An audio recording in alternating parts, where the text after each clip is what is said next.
نبی فرمایي عمره زما زړه غواړي چې په خانه کعبه کې مونځ وکړو خدا مشرکان کافران د مکې موږ په حرم کې نه پرېږدي عمر کې جلالو راغی د خانه کعبې په درشل اور چوکاټ باندې ودرېد صدا یې بلند کړه یا اهل المکه یا اهل المشرکین او مکې والو مشرکانو که څوک خپلې ښځې کنډول غواړي خپل بچي یتیمان کول غواړي خپل ځان ټوکړې ټوکړې کول غواړي عمر به علی الاعلان په ښکاره باندې حرم کې مونځ کوي که څوک یې منې کوي را دې شي منې دي 360 په ټول کال کې په خوردبین کې به هم نه ښکاري چې د اختر ورځ راشي د دې بعضې زبرګانو نوې جانماز په ترخ کې نیولي چې د زمانې زبرګ راغی ډېر جانمازونه یې زاړه کړي راځئ تشریف راوړئ امام پسې نیت وتړه راځه راځه جي موسټ ویلکم راځه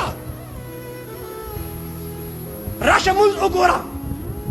ویقیمون الصلاة د دې مصداق اول عمر رضی الله عنه دی وایي څوک دی عمر صاحب چې ایمان راوړ بلال حبشي اذان وکړ زما نبي ته عرض کوي چې حضور دا دې چې اوازونه کوي دا څه دي زما نبي وفرمایل دا اذان دی عمر عرض وکړ حضور اذان څه ته وایي زما نبي وفرمایل رب ته رابلل دي عمر وایي حضور رب نه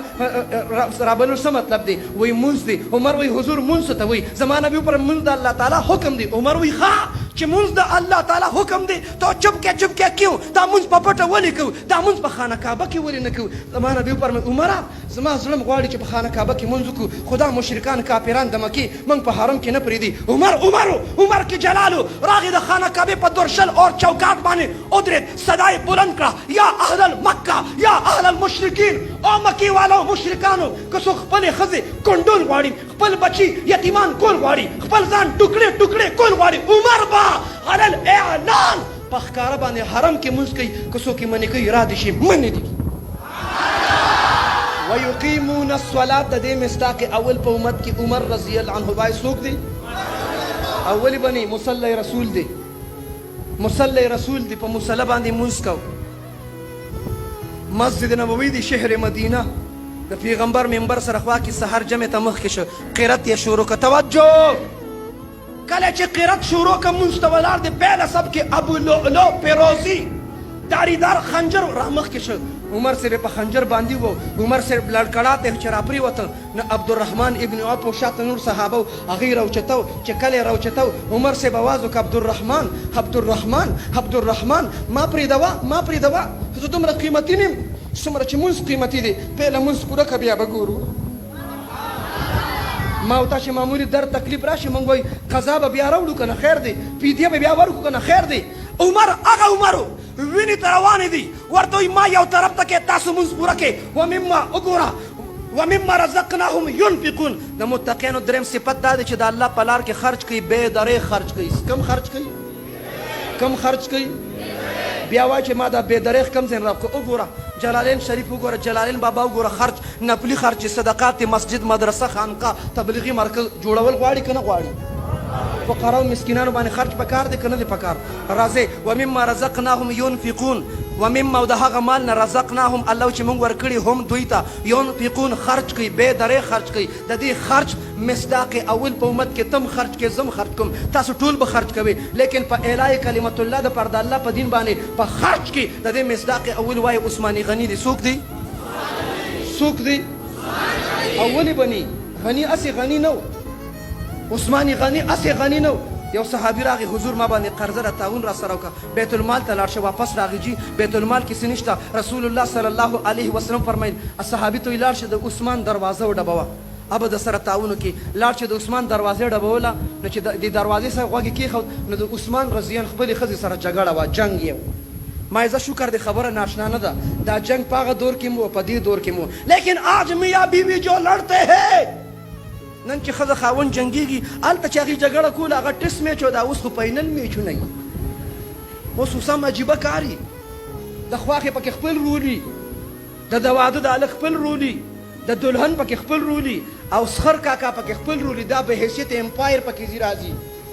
هلته چې وګورې خواښې انګور جنګ شروع کړي نو دې ورته کله وایي چې آوټ شه او کله وایي چې نټ آوټ شه کله وایي آوټ او کله وایي نټ آوټ د خپل رول دی دا که چېرې د واده موضوع په هغې بیا خبره کړو بهرحال په ګانه بجانه په ډنګ ډونګې چې واده کړي الله او د الله رسول یې خفه کړي او خرافات حضرت صاحب څنګه اوس وفرمایل دا یې پکې کړي نو په لومبۍ ورځ هم خوشحاله په دویمه ورځ هم په درېیمه په څلورمه ورځ بیا د خواښې او د انګور فاینل میچي په یو مورچه کې خواښې ولاړئ نه په بله کې انکور ولاړئ خواښې ورته چې ما رالوی که ما غټ که ما پیدا که زوی دې رانه واړو هغه انکور یې ورته وایي ومې ګټه ومې ګټه په ایمان یې د پښتنو کورونو کې دا کیسې شته که نشته شته که نشته شته که نشته زه یو کتاب به لیکم ډېر زر به راشي امام اور مقتدي خواښې او انګور دا دواړه سیم سیم دي دې کې د ځمکې اسمان اډو فرق نشته د ښځې باندې و چې تیږه را خلاصېږي او چې دا راشي نو امام ته وایي امام ته به وایي که دا مقتدیان سلسل ورځې نه وي نو پروا نشته خو که امام یو ورځ غیر حاضر و دا یو نیم غوړ مقتدي به څه وایي استاد چې بیان نه وي ډېره بیان نه وي الله د دې مصلي د وارثانو قدرداني موږ ته نصیب کړي غوږ یې کېښود عثمان غني خپلې ښځې ته وایي په دې ډیوه کې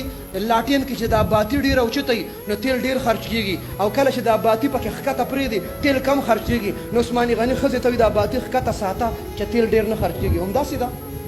ما نه دی لیدلی باطي ما صرف کتاب کتلی لاټین کې چې باطي اوچتی تیل ډېر خرچ کېږي دې زړه کې وایي چې کور کې ښځې سره په تیلو جنګ دی او پیغمبر ده پسې راولېږه دروازه وړه بوله روت څنګه راغلی وی نبی را لېږلم د تعاون ضرورت دی دا یې ونه وی چې سونه پکار ده چاندي پکار ده دینار دراهم پکار دی اشیاء خورده نوش پکار دی کور ته دن نشه د کپړې تیلې و هغې ته به یې خیمیانه وي پخوا به په تیلې کې اشرفې وې دم کر اس کې هات مې دے دیا چې هغه تیلې ورکړه دا صحابي ورته وایي څه دې راکړه وایي تاله مې په دې تیلې کې 300 دیناره درکړه څو دیناره مشهور قول دا دی چې دینار یو توله سونه او غیر مشهور قول دا دی چې دینار 3 تولې سونه اسې 300 تولې سونه نن به څوک جومات له ورکي مدرسې له به ورکي جومات پرېږده ښځې له څوک نن سبا نه ورکوي وایي ما سره د مینه که سونې سره د مینه ده پرېږده سونې نه څه غواړې زه دستیاب یم بهرحال دې ورته وایي چې تا ما له 300 وایي خپل لاندې مې ځمکه لاړه حیران شو ما ته چې اوس د ښځې سره په تیلو جنګ ما له 300 دینار راکړي و عثمان غني راته وایي وایي ښځې سره مې جنګ ځکه چې د هغې تپوس به الله تعالی زما نه کوي او تا سره چې ما کوم تعاون وکړ د دې تپوس به زه د الله نه کوم ته چې مدرسې له ورکې مسجد له ورکې قاري صاحب له ورکې مولانا صاحب له ورکې شیخ صاحب له ورکې دا تا الله له ورکړې د دې تپوس ته د الله نه کوه ومما رزقناهم ينفقون د دې مصداق اول وایي عثمان غني دي څوک دي څلورم مصداق والذین یؤمنون بما انزل الیک وما انزل من قبلک وبالآخرة هم یوقنون دې کې فقاهت ته سمجھ ته فهم ته علم ته اشاره ده اور په علم کې زمانه دی فرمایل انا مدینه العلم زه د علم خار یم دروازې څوک دي دروازې څوک دي زه د علم خار یم دروازه